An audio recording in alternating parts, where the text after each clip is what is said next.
Hello, people of Our Lady of Perpetual Help. This is your pastor with this week's version of Flock Notes. And so, in the Gospel this week, we're continuing on with Luke. We heard Luke's version of the Beatitudes last week, which was a shorter version than what we're used to from Matthew.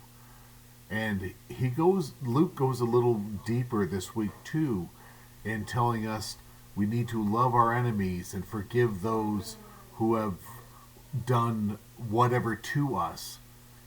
And to forgive people is not to say that what happened in the past is okay, but rather so that we don't live with the burden of what has been done. We can forgive and move forward. And so when we forgive, we are we are acting as Jesus acted. We remember Jesus upon the cross gave he forgave those who led him to the cross. We have examples of the saints who lived extraordinary lives.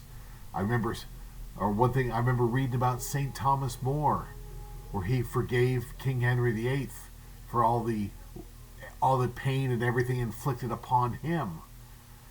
And so, because we are to proclaim Jesus, and we remember that we are told in the scriptures that God is love, and so to love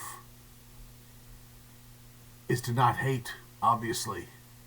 And oftentimes this unforgiveness breeds hate in us. And so we don't want to be that person, because we are to emulate Jesus in all that we do. And we remember, like I said, that Jesus forgave those who even took his life. And as that's a good reminder for all of us as we're moving into Lent, that what are those things in our lives that we need to let go? What do we need to nail to the cross so that we can be one with Christ in his resurrection? And we can live with him eternally. And so with Lent coming up, on Ash Wednesday, we'll have 3 masses. We're going to have the normal 8 a.m. mass, a 6 p.m., and a 7:30. And then what we will do is we'll have the mass, and then the end of mass will line up like we do for communion, basically, and then we'll distribute the ashes. And then once the ashes have been once you've received your ashes, you're free to go. The mass has ended. Go in peace. And so, also too, we're moving towards we're moving again into our season of our annual Catholic Appeal. You'll see these. That's the one side. This is the other. You'll see these in the pews, and the theme is advancing our mission.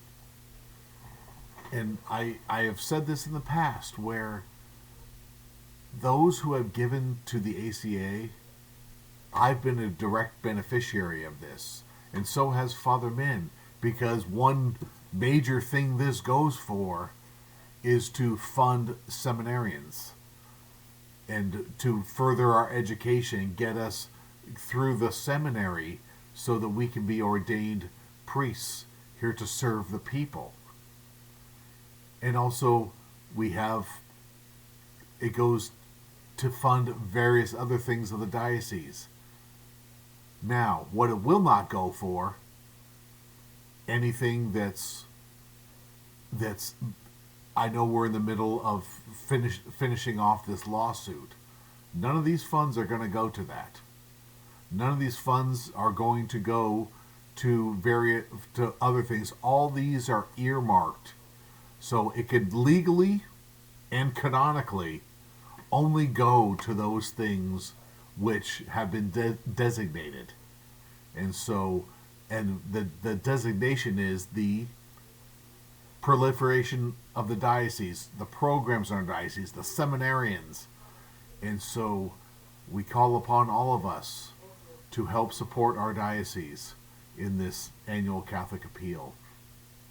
And also coming up too April 2nd, we'll have our penance services at 10 a.m. and 7 p.m.